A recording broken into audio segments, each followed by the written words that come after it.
नवीन शिकणाऱ्या ताईंना 100% येणारा प्रॉब्लेम म्हणजे ब्लाऊजच्या दोन्ही बाह्या ह्या एकाच बाजूच्या होतात. शक्यतो अस्तरच्या बाह्यांना हा प्रॉब्लेम जास्त येतो. त्याचबरोबर कोणती बाही कुठे जोडायची हे सुद्धा बऱ्याचदा लक्षात येत नाही. ज्यावेळेस आपण नवीनच शिवणकाम शिकत असतो ना, त्यावेळेस 100% हे प्रॉब्लेम सर्वांनाच येत असतात. त्यामुळे निराश न होता हा व्हिडिओ शेवटपर्यंत नक्की बघा. अस्तर आणि ब्लाऊज पीसच्या बाह्या कशा पद्धतीने ठेवायच्या जेणेकरून तुमच्या दोन्हीही बाह्या ह्या दोन वेगवेगळ्या बाजूच्या होतील. त्याचबरोबर बाह्या जोडताना कोणती बाही कुठे जोडायची हे सुद्धा तुमच्या लक्षात येईल आणि तुम्हाला अगदी कमीत कमी वेळामध्ये अस्तरची बाही योग्य पद्धतीने कशी तयार करायची हे सुद्धा समजणार आहे. त्यामुळे व्हिडिओ स्किप न करता अगदी शेवटपर्यंत नक्की बघा. तुम्ही आज माझा व्हिडिओ पहिल्यांदाच बघत असाल किंवा नेहमी बघत असाल पण अजून चॅनलला सबस्क्राईब केलं नसेल तर नक्की सबस्क्राईब करा. तर बघा, इथे मी अस्तर आणि मेन ब्लाऊज पीसच्या बाह्या कट करून घेतलेल्या आहेत. जसं आपण बाहीचं पेपर कटिंग करून अस्तरची बाही कट करतो सेम त्याच पद्धतीने इथे मी बाह्या कटिंग केलेल्या आहेत. आपण बाही कटिंग करताना पुढील मुंडा आणि मागील मुंडा असे शेप देत असतो, बरोबर? आता लक्षपूर्वक व्हिडिओ बघा. तर बघा, हा झाला मागील मुंडा आणि हा झाला पुढील मुंडा. तुम्हाला लक्षात काय ठेवायचं आहे, जो खोलगट भाग असतो तो असतो पुढील मुंडा किंवा पुढील मुंड्याचा शेप.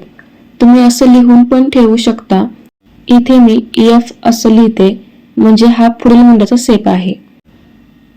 आता हा झाला पुढील मुंड्याचा शेप आणि हा झाला मागील मुंड्याचा शेप. तर इथे आपण लिहूया बी. बी म्हणजे मागील मुंड्याचा शेप. हे बघा, जो भाग खोलगट आहे तर तो आहे पुढील मुंड्याचा शेप आणि जो उभार भाग आहे तर तो आहे मागील मुंड्याचा शेप. तुम्ही एफ आणि बीच्या ऐवजी तुमच्या लक्षात राहतील अशी दोन नावे लिहा. जोपर्यंत तुमच्या लक्षात राहत नाही तोपर्यंतच असं लिहायचं. जशी जशी तुमची प्रॅक्टिस होईल तसं तसं तुम्हाला लिहिण्याची गरज पडणार नाही. तर बघा, जो खोलगट भाग आहे त्याला आपण एफ नाव दिलेलं आहे आणि जो उभार भाग आहे त्याला आपण बी नाव दिलेलं आहे. आलं लक्षात? आता बाह्या ठेवायच्या कशा जेणेकरून दोन्ही बाह्या दोन वेगवेगळ्या बाजूच्या होतील ते बघूया. तर बघा, ह्या दोन ब्लाऊज पीसच्या बाह्या जशा कट केल्या तशाच ठेवून घ्यायच्या आणि फक्त वरची एक बाही उचलून समोर ठेवून घ्यायची. आता ह्या दोन्ही बाजू उलट्या समोरासमोर झाल्या, बरोबर? पण आपल्याला बाही पलटवून घ्यायची असते आणि आपण सरळ बाजूवरती अस्तरची बाही पलटी करत असतो किंवा पलटवून घेत असतो. तर काय करायचं, ह्या दोन्ही बाह्या सरळ करून घ्यायच्या. जसं आपण ठेवलेलं आहे सेम तसंच ठेवायचं, फक्त बाजू सरळ करून घ्यायच्या. आता अस्तरची बाही तुम्ही कशीही ठेवा आणि कुठल्याही बाजूला ठेवा, काही फरक पडत नाही. फक्त कोणत्याही एका साईडला अस्तरची बाही ठेवून फक्त वरची बाही उचलून दुसऱ्या साईडला ठेवायची आहे समोरासमोर. बघा, आपण काय केलं, मेन ब्लाऊज पीसच्या बाह्या आपण सरळ बाजूने समोरासमोर ठेवलेल्या आहेत आणि त्याच्यावरती अस्तरच्या बाह्या आपल्याला या पद्धतीने समोरासमोर ठेवायच्या आहेत. तुम्ही कोणत्याही एका साईडवरती अस्तरच्या दोन्ही बाह्या ठेवायच्या आहेत आणि फक्त वरची बाही उचलून समोरच्या बाहीवरती किंवा मेन ब्लाऊज पीसच्या बाहीवरती ठेवायची आहे. यामुळे तुमच्या दोन्ही बाह्या ह्या दोन वेगवेगळ्या बाजूच्या होतील. समोरासमोर बाही ठेवल्यानंतर एका बाहीला पिन लावून घ्यायची आहे म्हणजे दोन्ही बाह्या मिक्स होणार नाहीत आणि दुसऱ्या बाहीला अस्तर जोडून घ्यायचं आहे. अस्तरची बाही योग्य पद्धतीने अगदी 2 मिनिटात कशी तयार करायची ते बघूया.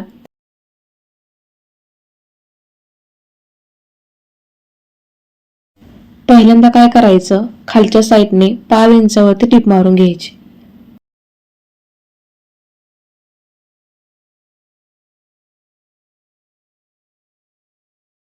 खालच्या साईडने 5 इंचावरती टिप मारून घेतली की लगेच खालचं एक्स्ट्रा कापड कट करून घ्यायचं.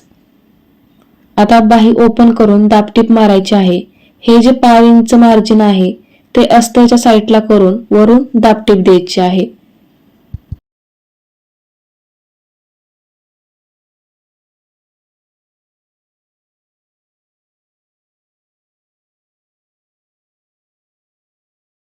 आपण काय करतो, दाबटीप देऊन घेतली की सरळ बाजूने कडेने टिप मारून घेतो.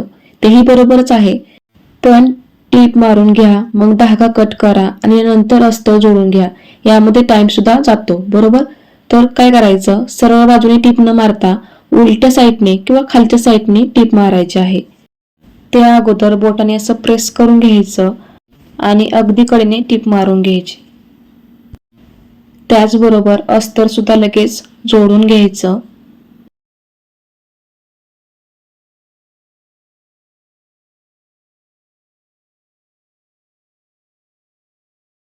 तर हे बघा, अगदी कमी वेळात आपण अस्तर सुद्धा जोडून घेतलं आणि तेही परफेक्ट. आता एक्स्ट्रा कापड कट करूया.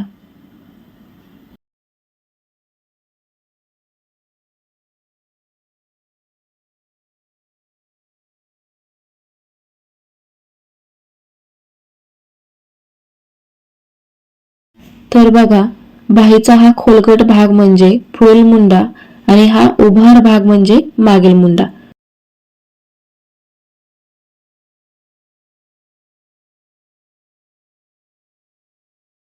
हे बघा, खोलगट भाग म्हणजे एफ आणि उभार भाग म्हणजे बी.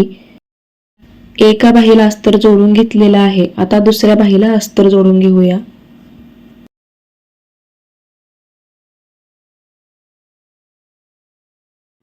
पहिल्यांदा खालून पाव इंचावरती टीप मारून घ्यायची. पाव इंचावरती टीप मारून घेतली की लगेच खालचं एक्स्ट्रा कापड कट करून घ्यायचं. एक्स्ट्रा कापड कट करून घेतलं की वरच्या साईडने अस्तरवरती दाबटीप देऊन घ्यायची.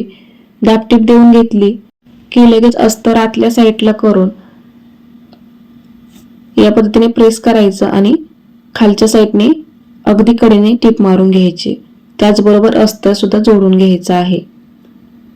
अस्तर जोडून एक्स्ट्रा कापड कट करून घ्यायचं.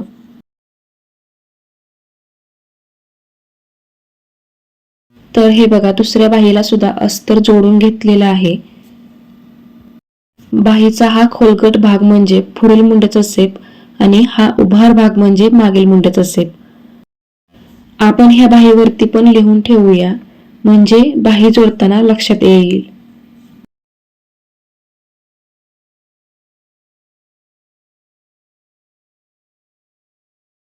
उभार भागाला बी आणि खोलगट भागाला एफ असं मी लिहून घेतलं. तुम्हाला दोन्ही बाहीमधला डिफरन्स लक्षात येत असेल. आपल्या दोन्ही बाह्या दोन वेगवेगळ्या दिसत आहेत. बाह्या जोडण्यापूर्वी दोन्ही बाह्यांचा सेंटर म्हणजेच मध्य काढून घेऊया.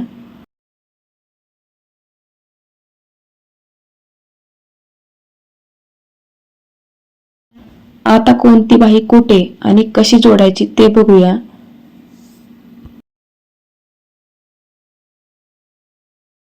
बाही जोडण्यापूर्वी इथे मी संपूर्ण ब्लाउज तयार करून घेतलेला आहे. बाही जोडण्यापूर्वी ज्या भागाला आपण बाही जोडणार आहोत म्हणजेच आर्महोलचा भाग, तो व्यवस्थित आहे का हे चेक करून घ्यायचा आहे. तर बघा, ब्लाउजचा हा पुढचा भाग आहे आणि हा मागचा भाग आहे, बरोबर. पुढील भागाचा मुंड्याचा सेप हा खोलगट असतो आणि मागील भागाचा मुंड्याचा सेप हा उभार असतो. आता इथे मी एक बाही घेते. तर हे बघा, आपण बाहीवरती एफ आणि बी असं लिहिलेलं आहे. खोलगट भाग एफ म्हणजे पुढील मुंड्याचा सेप आणि उभार भाग बी म्हणजे मागील मुंड्याचा सेप. बाहीचा खोलगट भाग ब्लाउजच्या पुढील मुंड्याला आणि बाहीचा उभार भाग ब्लाउजच्या मागील मुंड्याला जोडायचा आहे. आता ही बाही ह्या साईडला बरोबर मॅच झाली. पण समजा मी जर दुसरी ही बाही ह्या साईडला मॅच केली असती तर मॅच झाली असती का? नाही. बाही जोडून घेऊया. बाहीचा मध्य शोल्डरवरती ठेवून पुढील मुंड्याला बाहीचा खोलगट भाग आणि मागील मुंड्याला बाहीचा उभार भाग जोडून घेऊया.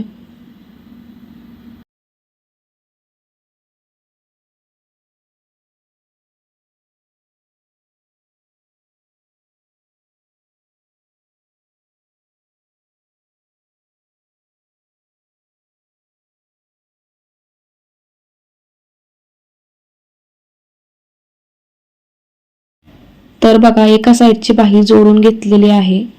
आता दुसऱ्या साईडची बाही जोडून घेऊया. इथे बघा, ब्लाउजच्या मागील भागाचा मुंड्याचा सेप उभार आहे आणि पुढील भागाचा मुंड्याचा सेप खोलगट आहे. आता दुसरी बाही घेऊन बाही बरोबर मध्यावरती ठेवायची आहे.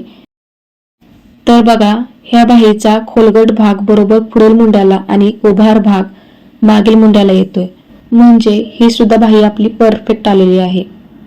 बाही जोडून घेऊया.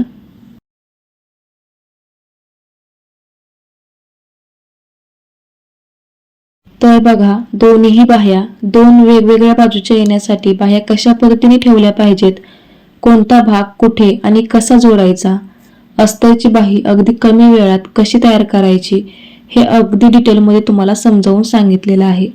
आशा आहे तुम्हाला हा व्हिडिओ बघितल्यानंतर कोणतंच कन्फ्युजन होणार नाही. तुम्हाला आजचा हा व्हिडिओ कसा वाटला मला कमेंट करून सांगायला अजिबात विसरू नका. व्हिडिओ थोडा जरी आवडला असेल तर व्हिडिओला लाईक करा, शेअर करा आणि हो, चॅनलवर नवीन असाल तर चॅनलला सबस्क्राईब करायला मात्र विसरू नका. पुन्हा भेटूया अशाच एका छानशा इन्फॉर्मेटिव्ह व्हिडिओ सोबत. तोपर्यंत बाय.